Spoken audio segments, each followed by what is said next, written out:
জয় নিতাই। এই গৃহ প্রাঙ্গণে সমবেত সকল কীর্তন অনুরাগী ভক্তবৃন্দের শ্রীচরণে আমার ভুলুণ্ঠিত প্রণাম। আজকে সংকীর্তনের এই শুভারম্ভে একটু মিছরি নিয়ে কথা বলব। আর এই কথাটা আমি বলছি না, সব থেকে মজার ব্যাপার হলো কথাটি বলছেন মহাপ্রভুর খুব অন্তরঙ্গ বন্ধু। উনি মিছরি নিয়ে একটা কথা বলেছেন, আমি শুধু একটু আউড়ে যাব। তবে হ্যাঁ, উনি বলেছেন সংস্কৃতে, আমি সেটা বাংলায় ব্যাখ্যা করে দেব। জানেন তো, মহাপ্রভুর যারা পার্ষদ ছিলেন তাদের মধ্যে বেশ কয়েকজন মহাপণ্ডিত ছিলেন সেই যুগের লোক। আমি যার কথা বলছি তিনি সেই যুগের বাংলার অর্থমন্ত্রী। দয়া করে এখনকার মন্ত্রীগুলোর সঙ্গে তখনকার মন্ত্রীদেরকে গুলিয়ে ফেলবেন না। এখনকার মন্ত্রী যারা, তাদের পেটে কিল মারলেও যদি ক না বেরোয় তবু তারা ভোটে জিতে মন্ত্রী হয়। কারণ এটা হচ্ছে গণতন্ত্রের অভিশাপ। যোগ্য ব্যক্তি ভোট দিচ্ছে অযোগ্য লোককে। এই অভিশাপ আমাদের হয়তো আজীবন বয়ে নিয়ে যেতে হবে। পেটে ঘুষি মারলে ক বেরোচ্ছে না, সেই লোক দাদাগিরি করছে আইএএস অফিসার, ডাব্লিউবিসিএস অফিসারের উপরে। যে আইএএস অফিসার ডাব্লিউবিসিএস এর একটা কোশ্চেনের উত্তর দিতে পারবে না। কোন নেতা ডাব্লিউবিসিএস অফিসার যদি মনে করে এনাকে আমি 10টা প্রশ্ন দেবো, যে উত্তর দিতে পারবে না নেতা। কারণ ডাব্লিউবিসিএস অফিসার যারা হয়, আইএএস অফিসার যারা হয়, তারা অনেক পড়াশোনা করে তবে আসে। কিন্তু পার্টির লিডার হলে, মন্ত্রী হলে তাদের যে পড়াশোনা করে আসতে হবে এমন কোনো বাধ্যবাধকতা নেই। সেই সুযোগটা সবাই নিয়ে নিচ্ছেন। এটা গণতন্ত্রের অভিশাপ। সেই জন্য এখনকার মন্ত্রীরা ভোটে জিতে মন্ত্রী হয়, আর মহাপ্রভুর যুগে মন্ত্রীরা রাজার কাছে কঠিন পরীক্ষা দিয়ে মন্ত্রী হতে হতো। এখন আইএএস অফিসারদের যেমন কঠিন পরীক্ষা দিয়ে আইএএস অফিসার হতে হয়, ডাব্লিউবিসিএস অফিসারদের যেমন কঠিন পরীক্ষা দিয়ে ডাব্লিউবিসিএস অফিসার হতে হয়, সেই রকম সেই যুগে পরীক্ষা দিয়ে মন্ত্রী হতে হতো। তা না হলে একজন মুসলমান নবাব কখনোই একজন ব্রাহ্মণকে মন্ত্রী রাখবে না। এগুলো তো বাস্তব ইতিহাস থেকে বলছি। একজন মুসলমান নবাব সবসময় চাইবে আর একজন মুসলমান প্রধানমন্ত্রী হোক।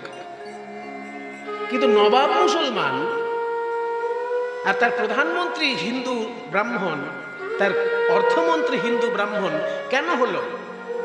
সেই তুলনার মেধা দ্বিতীয় কারোর মধ্যে পায়নি, সেই জন্য তাদেরকে মন্ত্রীর আসনে বসিয়েছে।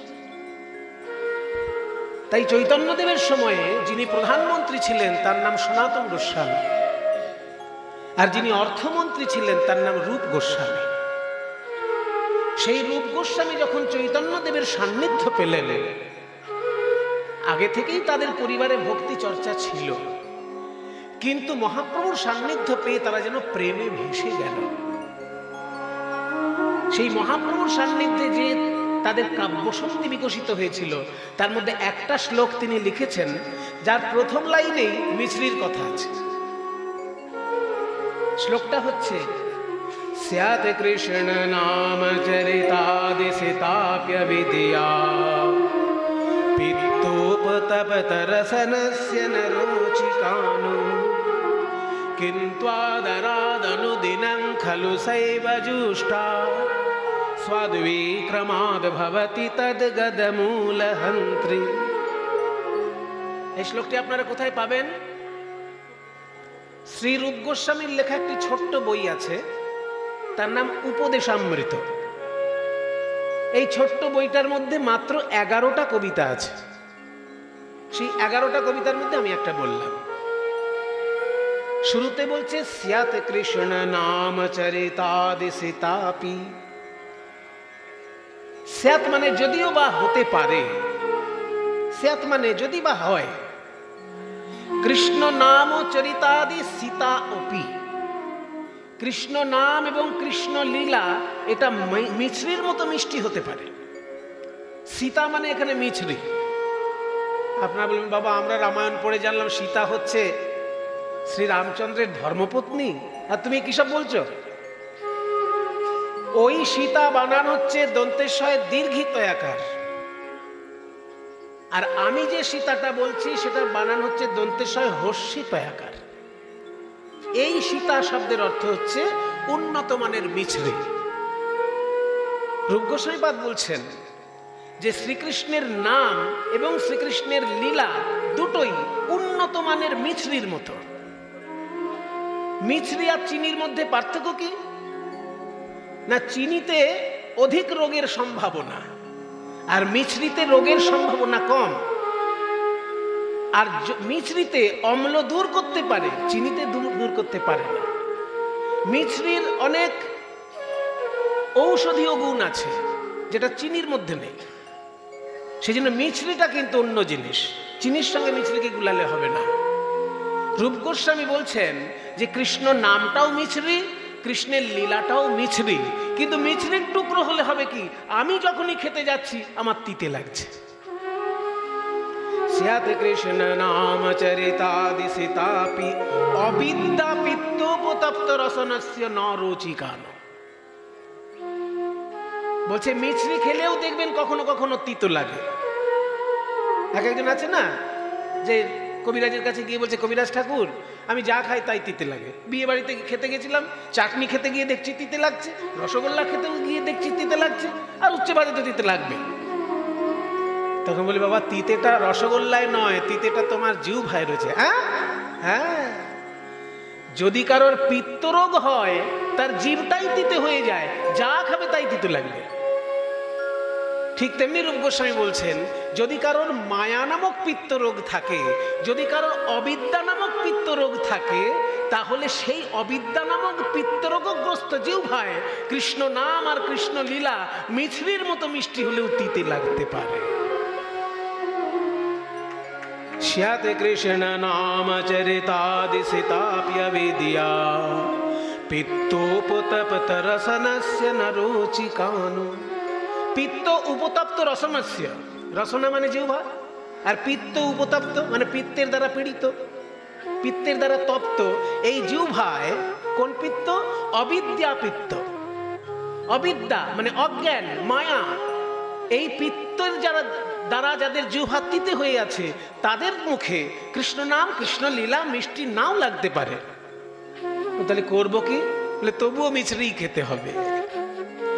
জীব যদি তিতে হয়ে যায় মিছরি তিতে লাগবে, কিন্তু দিনের পর দিন মিছরি খেতে খেতে খেতে খেতে খেতে খেতে যখন দেখবে মিছরিটা একটু একটু মিষ্টি লাগছে, জানবে তোমার ওই মিছরির গুণে পিত্ত রোগটা আস্তে আস্তে সেরে যাচ্ছে। মিছরির গুণ হচ্ছে পিত্ত রোগ সারিয়ে দেওয়া। কাজে মিছরি খেতে গিয়ে যদি তোমার তিতে লাগে জানবে তোমার পিত্ত রোগ আছে, কিন্তু দিনের পর দিন খেতে খেতে যখন দেখবে মিছরিটা একটু একটু মিষ্টি লাগছে, জানবে তোমার পিত্ত রোগটা দূর হয়ে যাচ্ছে।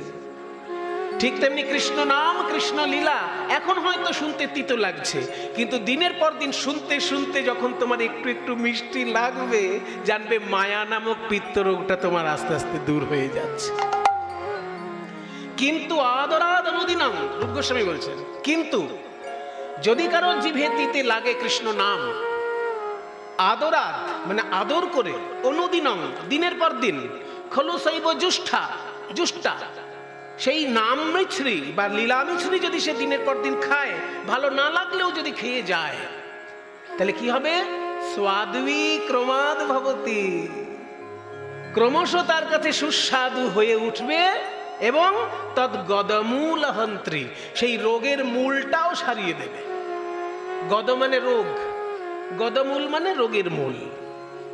ওই মায়া নামক পিত্ত রোগের মূলটাকেও সারিয়ে দেবে কৃষ্ণ নাম আর কৃষ্ণ লীলা রূপী মিছরি। এত সুন্দর শ্লোক যিনি লিখেছেন তার উদ্দেশ্যে সবাই একবার প্রণাম করুন। শ্রীপাদ রূপ গোস্বামী পাদ কি জয় হোক। স্যাৎ কৃষ্ণ নাম চরিতাদি সীতাপ্য বিদ্যা পিত্তোপতপ্ত রসনস্য ন রুচিকান। কিন্তু আদরাদনুদিনং खलु सैव जुष्ट स्वाद्विक्रमाद् भवति तद्गदमूलहन्त्री स्वाद्विक्रमाद् भवति तद्गदमूलहन्त्री स्वाद्विक्रमाद् भवति तद्गदमूलहन्त्री। আজকে আমরা এমন একজন ভক্তের জীবন কথা জানবো মা,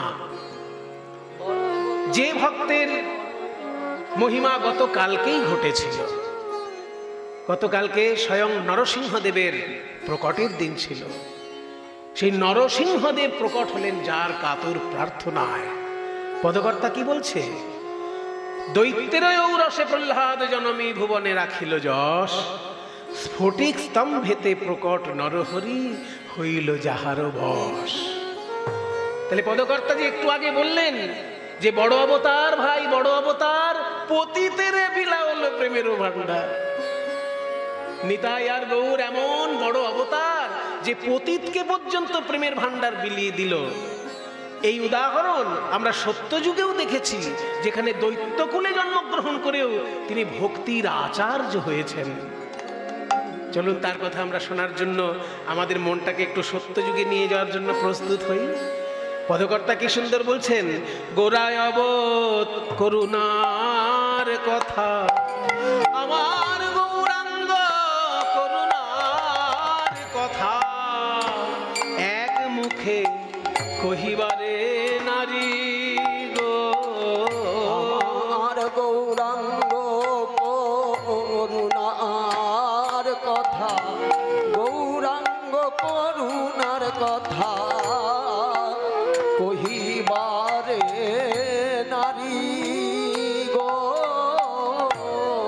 বলা তো যায় না, বলা তো যায় না, গৌরাঙ্গ করুণার কথা বলা তো যায় না, গৌরাঙ্গ করুণার কথা বলা তো যায় না, করুণা এক মুখে কত বলবো বলা তো যায় না, করুণা এক মুখে কত বলবো বলা তো যায় না, কেন আমায় শত বদন দিলে না বিধি বলা তো যায় না, কেন আমায় শতবদন দিলে না বিধি, গৌর গুণ গাইতাম নিরবধি, শতবদন দিলে না বিধি, গাইতাম নিরবধি, শতবদন দিলে না বিধি, গাইতাম নিরবধি, শতবদন দিলে না বিধি, গাইতাম নিরবধি, শতবদন দিলে না বিধি, গাইতাম নিরবধি,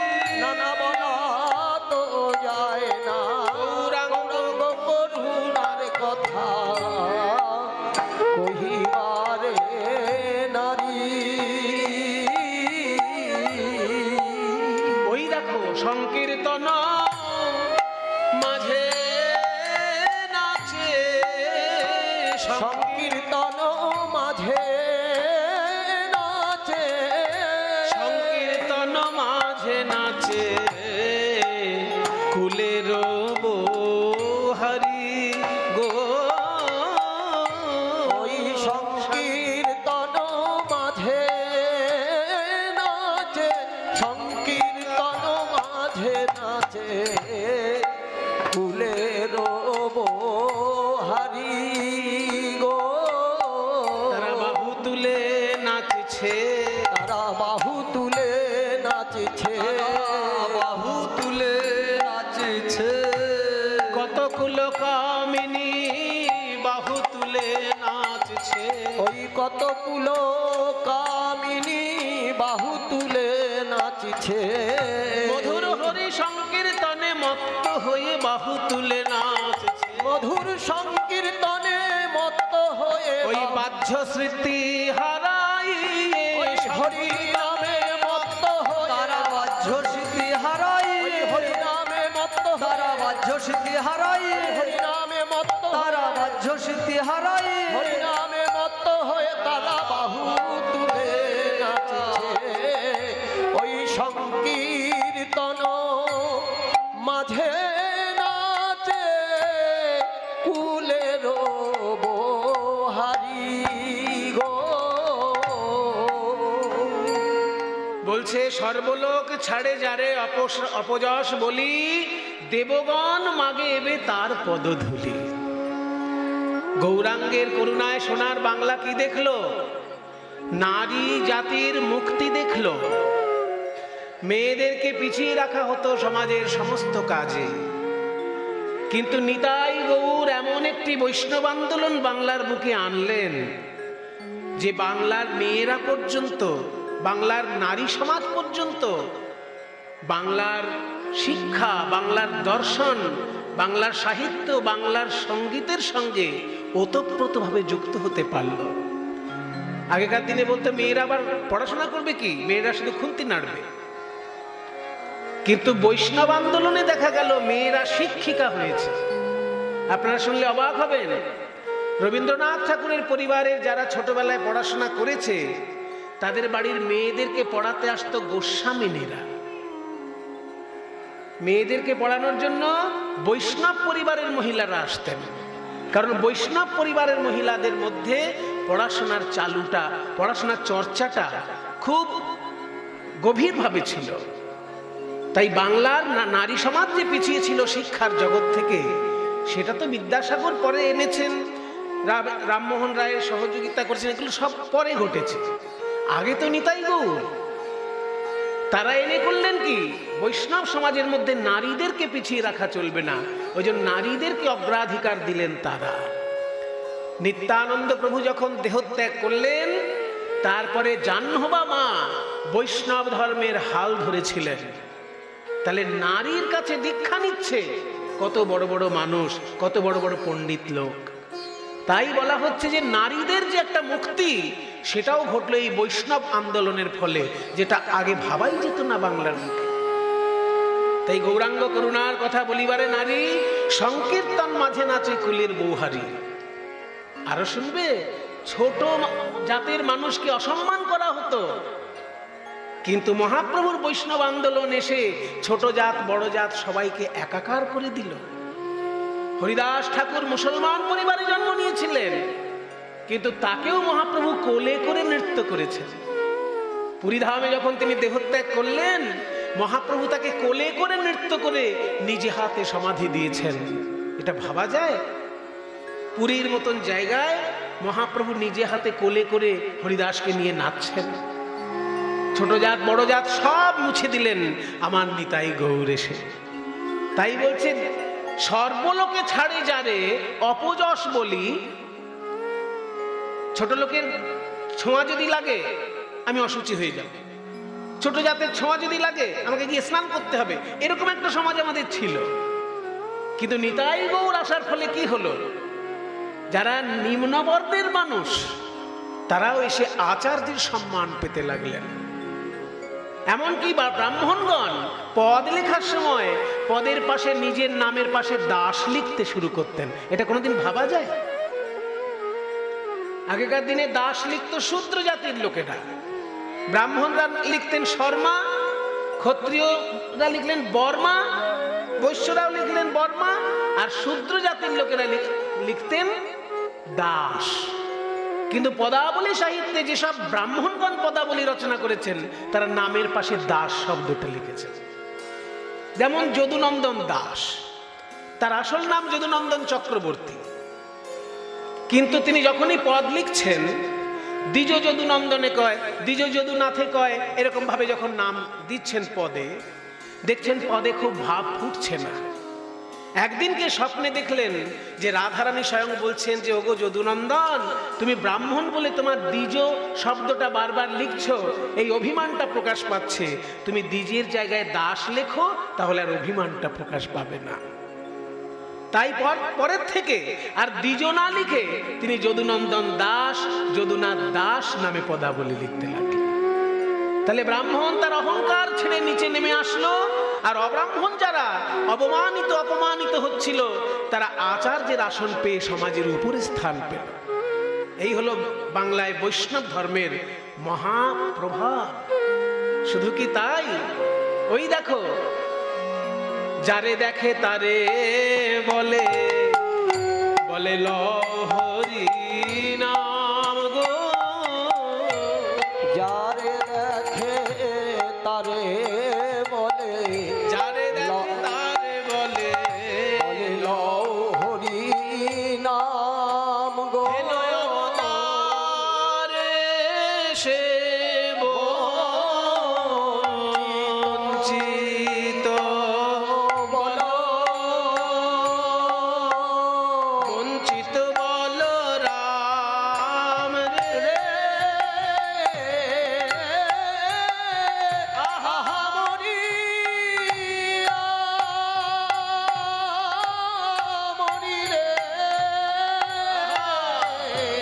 বঞ্চিত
পদকর্তা বলরাম দাস লিখলেন এই সুন্দর পদটি, যে বাংলার সমাজে নিতাই গৌরের ভাব আন্দোলনের প্রভাব কি কি পড়ল। এক নম্বর হচ্ছে, এরকম অবতার হয়ই না যে ব্রহ্মার দুর্লভ প্রেম এনে আমাদের মধ্যে বিতরণ করলেন। দ্বিতীয় বলা হলো, নারীর মুক্তি ঘটল কি সাহিত্যে, কি সঙ্গীতে, কি দর্শনে, কি সমাজে, নারীর মুক্তি ঘটালো বৈষ্ণব আন্দোলন। তৃতীয় বললেন, নিম্নবর্ণের মানুষকে উচ্চ আসন দিল বৈষ্ণব আন্দোলন। আরো বললেন, যবনেও নাচে গায়ে বলে হরিনাম, হেন অবতারে সে বঞ্চিত বলরাম। গৌরাঙ্গ মহাপ্রভুর কৃপায় আমরা সব পেলাম সোনার বাংলায়। এইবার আমরা দেখব যে এই বৈষ্ণব ধর্মের যারা প্রতিষ্ঠাতা তারা কারা। তাদের মধ্যে একজনের কথা আজকে আমরা শুনব। বৈষ্ণব ধর্মের প্রতিষ্ঠাতা কারা, এই কথাটা বলেছেন কে জানেন? যাকে সবাই ভয় পায়, যার নাম শুনলেই লোকে ভয় পায়, সেই দেবতা এই কথাটি বলেছেন। সেই দেবতাটির নাম হচ্ছে যমরাজ। যমরাজ যখন অজামিলকে ধরে আনার জন্য যমদূতদেরকে পাঠিয়েছিল, অজামিলের নাম শুনেছেন তো? সেই যে ব্রাহ্মণের লোক ছেলে ছিল, তারপর এক চণ্ডালিনীকে ভালোবেসে ব্রাহ্মণের ধর্মকর্ম সব শেষ হয়ে গেল। চণ্ডালিনীর ধর্ম মানে চণ্ডালিনীর আচার ব্যবহার সে গ্রহণ করলো, ব্রাহ্মণত্ব সব শেষ, গায়ত্রী মন্ত্রতন্ত্র সব ভুলে গেছে চণ্ডালিনীর প্রেমে পড়ে। সেই লোকটির নাম হচ্ছে অজামিল। এবার চণ্ডালিনীর থেকে তার এক এক করে সন্তান হয়েছে, অনেকগুলো সন্তান, কিন্তু শেষ সন্তানটির নাম হচ্ছে, কারোর নাম লালটু, কারোর নাম বল্টু, কারোর নাম পল্টু, লালটু বল্টু পল্টু মিন্টু সিন্টু এইসব নাম। কিন্তু লোমস মুনি বলে একজন মুনি এসেছিলেন অতিথি হয়ে। তিনি বলেছিলেন, আমি যখন অতিথি হয়ে এসেছি একজন মুনি মানুষ, তোমাকে একটা কথা বলি, তুমি শোনো। 10খানা ছেলে হয়েছে, 9টা ছেলের নাম রেখেছো লালটু বল্টু পিন্টু সন্টু এইসব রেখেছো, কিন্তু একটা ছেলের নাম রাখো নারায়ণ, যাতে চলতে ফিরতে তুমি ভগবানের নাম নিতে পারো। ওই জন্য 10টা ছেলের মধ্যে একটা ছেলের নাম রেখেছিল নারায়ণ, সেটা ছোট ছেলে, ছোট ছেলেটা, তার নাম রেখেছে নারায়ণ। এবার যখন তার মৃত্যু ঘনিয়ে এসেছে, ব্রাহ্মণ বংশে জন্ম নিয়ে চণ্ডালিনীর প্রেমে পড়ে ব্রাহ্মণত্বের সব সংস্কার শেষ করে ফেলেছে, এর কম পাপ হবে? ওই জন্য যমদূত এসে তাকে একেবারে ঘাড়ে মোটকে নিয়ে যাওয়ার জন্য এসেছে। এবার যমদূতদেরকে দেখে অজামিল এত ভয় পেয়ে গেল, 10টা ছেলের মধ্যে লালটু বল্টু সিন্টু মিন্টু কারোর নাম মনে পড়লো না, নাম মনে পড়লো ছোট ছেলে নারায়ণের। কেন না, যেহেতু ছোট ছেলে, ওকে কাছে ডাকলে যদি ওকে মায়া করে যমদূতরা আমাকে ছেড়ে দেয়, সেই জন্য ছোট ছেলের নাম নারায়ণ, তাকে নারায়ণ বলে ডেকেছে। নারায়ণ কাছে, নারায়ণ। যমদূতদেরকে দেখে ভয়ে পড়ে যখনই নারায়ণ বলে ডেকেছে ছেলেকে, অমনি সেইখানে বিষ্ণুদূত এসে হাজির। কারণ গীতায় বলা আছে, প্রয়াণ কালে চ মামেব স্মরণ মুক্ত্বা কলেবরম ইয়প্রয়াতি সমদ্ভাবো ইয়াতি নাস্ত্যত্র সংশয়। যদি মৃত্যুকালে কেউ আমার নামটা করে ফেলতে পারে, সে ভুল করেও যদি করে ফেলে আমার নাম, তাহলে সে আমাকেই পাবে, এতে কোনো সন্দেহ নেই। গীতায় বলেছেন ভগবান একটা জায়গায় যে প্রয়াণ কালে চ মামেব স্মরণ মুক্ত্বা কলেবরম। যদি কেউ কলেবর ত্যাগ করতে পারে আমার নামটা স্মরণ করে মৃত্যুকালে, সেটা ভুল করেও হতে পারে, কিন্তু সে আমাকেই পাবে। এবার শাস্ত্রবাণী মিথ্যা হবে না। তাই যখনই নারায়ণ বলে ডেকেছে মৃত্যুকালে, 4 জন বিষ্ণুদূত এসে হাজির। যমদূত এসেছিল 2 জন, তাদের 2টো করে হাত, আর নারায়ণ নাম করে ফেলেছে বলে বিষ্ণুদূত এসেছে 4 জন, তাদের 4টে করে হাত। তাহলে 2 দলের মধ্যে যদি লড়াই হয়, হারবে কারা? 2 জন এসেছে 2টো করে হাত, আর 4 জন এসেছে 4টে করে হাত। লড়বে তো যারা দলে ভারী আছে, তারাই তো জিতবে না। তাই যমদূতরা তখন ভয়ে নড়বড়ে, তোমরা আবার কারা হে? 4টে করে হাত, তোমাদেরও হাতে দেখছি শঙ্খ চক্র গদা পদ্ম, এসব কি? বলে আমরা হচ্ছি বিষ্ণুদূত। ও বাবা, বিষ্ণুর হাতে শঙ্খ চক্র গদা পদ্ম থাকে, তোমাদেরও হাতে আবার শঙ্খ চক্র গদা পদ্ম? বলে হ্যাঁ, আমাদের হাতেও শঙ্খ চক্র গদা পদ্ম থাকে। তেরকে তো নরকে নিয়ে যাবার জন্য এসেছি, তোমরা কেন এই সময় এসেছো? কেউ হরিনাম যদি ভালো করে জপ করছে, তার কাছে যাও। নাম জপ করতে করতে মারা গেল, তার কাছে যাও। এই বেটা সারা জীবন পাপ কাজ করে মরার সময় ছোট ছেলেকে ডেকেছে নারায়ণ বলে, এর কাছে কেন এসেছে?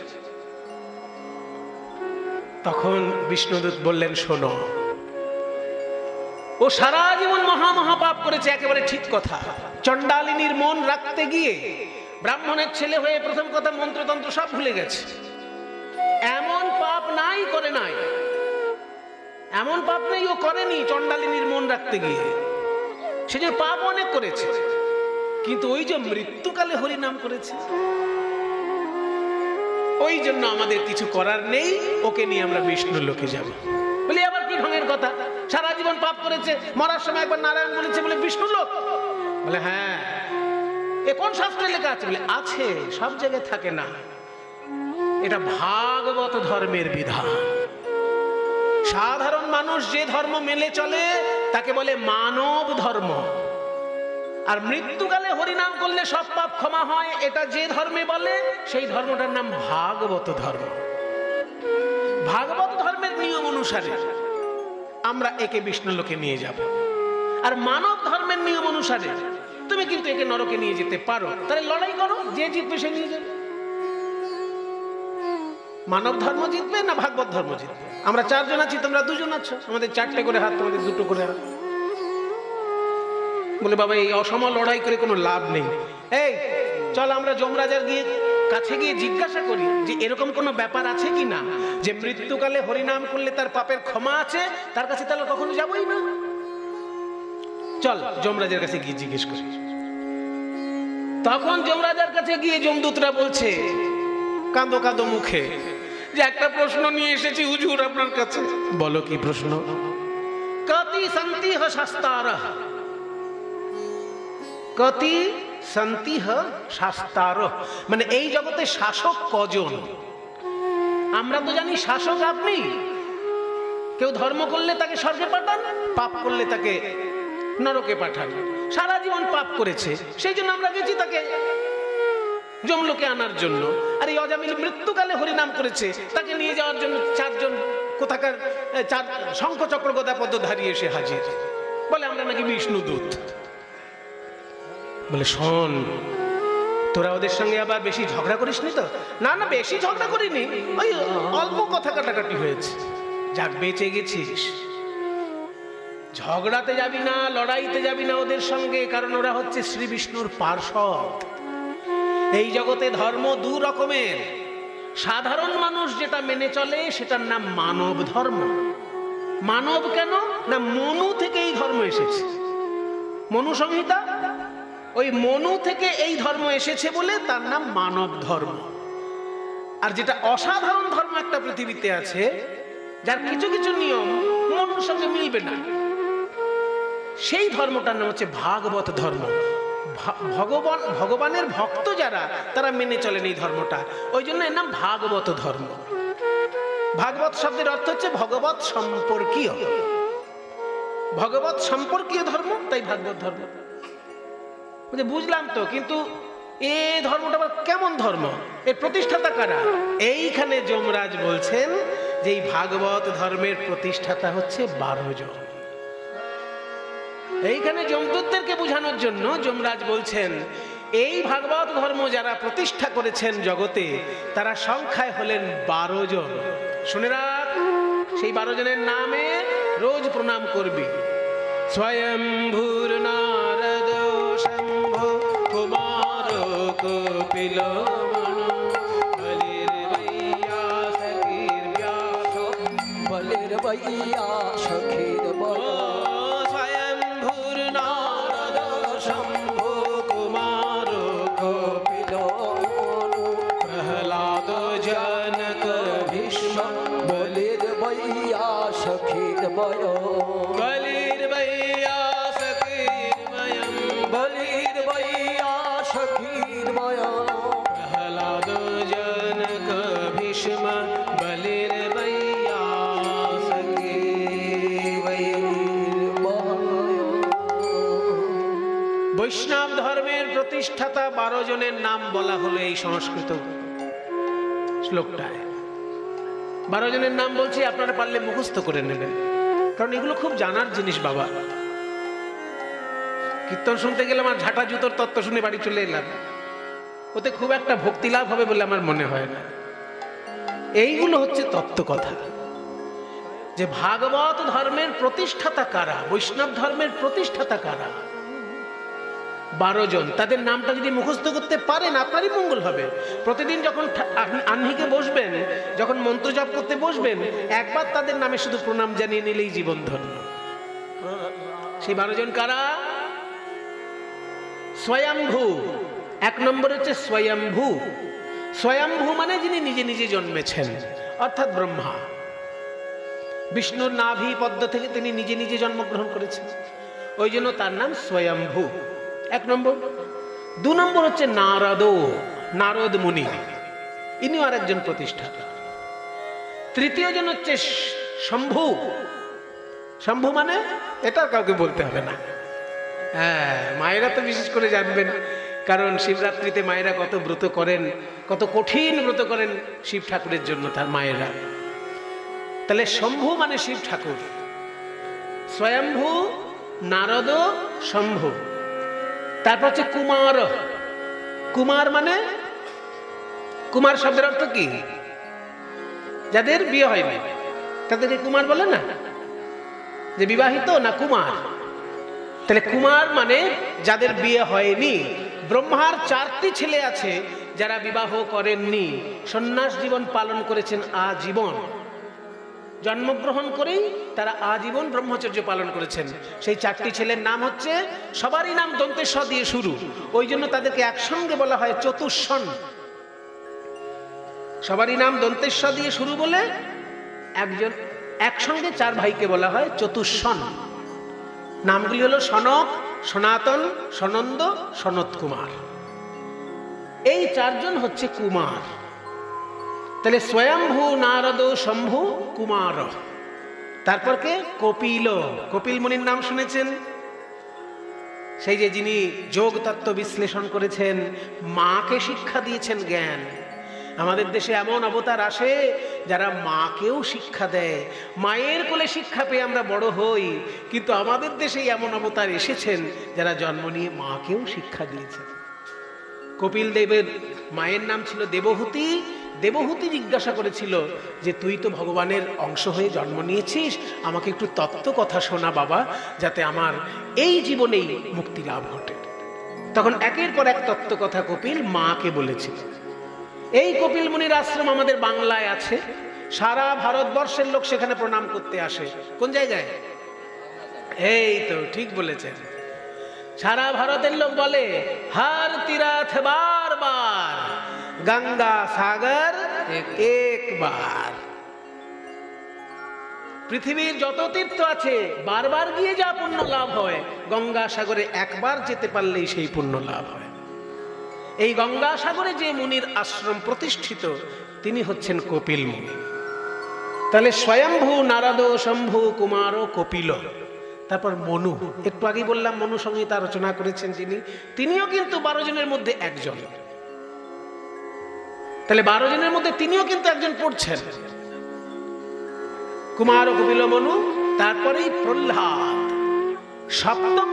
সপ্তমে যার নাম, তার নাম হচ্ছে প্রহ্লাদ। প্রহ্লাদ জনক, জনক রাজা সীতা দেবীর বাবা যিনি, তিনিও কম নন। একজন রাজা লোক হয়েও তিনি বৈষ্ণব ধর্মের প্রতিষ্ঠাতাদের মধ্যে একজন। স্বয়ম্ভু, নারদ, শম্ভু, কুমার, কপিল মুনি, প্রহ্লাদ, জনক, তারপর ভীষ্ম, গঙ্গাপুত্র ভীষ্ম, তিনিও কিন্তু এই 12 জনের মধ্যে একজন। বলি, এই প্রহ্লাদেরই বংশে জন্মগ্রহণ করেছে বলি রাজা, তিনিও কিন্তু একজন বৈষ্ণব ধর্মের প্রতিষ্ঠাতা। বলি বৈয়াসকি, বৈয়াসকি মানে ব্যাসদেবের পুত্র সুখদেব।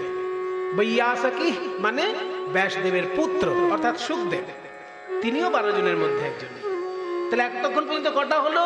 স্বয়ম্ভু, নারদ, শম্ভু, কুমার, কপিল, মনু, প্রহ্লাদ, জনক, ভীষ্ম, বলি, বৈয়াসকি।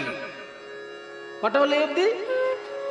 11 জন হয়েছে, কই 12 জন তো হলো না। ওই 12 নম্বরের ক্ষেত্রে যমরাজ আঙুলটা নিজের দিকে তাকিয়ে বলছেন, আমিও 12 জনের মধ্যে একজন পড়ি। ওই জন্য শেষ শব্দটা হচ্ছে বয়ম। আপনারা যারা 7-8 সংস্কৃত পড়েছেন মনে করুন, বয়ম শব্দের অর্থ কি? অহম মানে আমি, আবাম মানে আমরা দুজন, আর বয়ম মানে আমরা সবাই।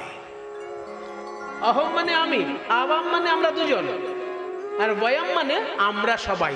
তার মানে এই শ্লোকটা যেহেতু যমরাজ বলছেন তার দূতদেরকে, ওই জন্য বলছেন 11 জনের নাম বললাম আর 12 নামটা বললাম না, আমি আছি। আমরা এই 12 জন মিলে হচ্ছি বৈষ্ণব ধর্মের প্রতিষ্ঠাতা। কাজে বৈষ্ণব ধর্মের নিয়ম যদি তোরা লঙ্ঘন করিস, আমার আইনও তোরা লঙ্ঘন করছিস। এই 12 জনের মধ্যে 7 নম্বরে যার নাম, আজকে আমরা তার কথা শুনব। চলুন। স্বয়ম্ভুর নারদ শম্ভু কুমার কপিল প্রহ্লাদ জনক ভীষ্ম বলির বৈয়াসকির বয়। হরি ওম, হরি ওম, হরি ওম, হরি ওম, হরি ওম, হরি ওম, হরি ওম,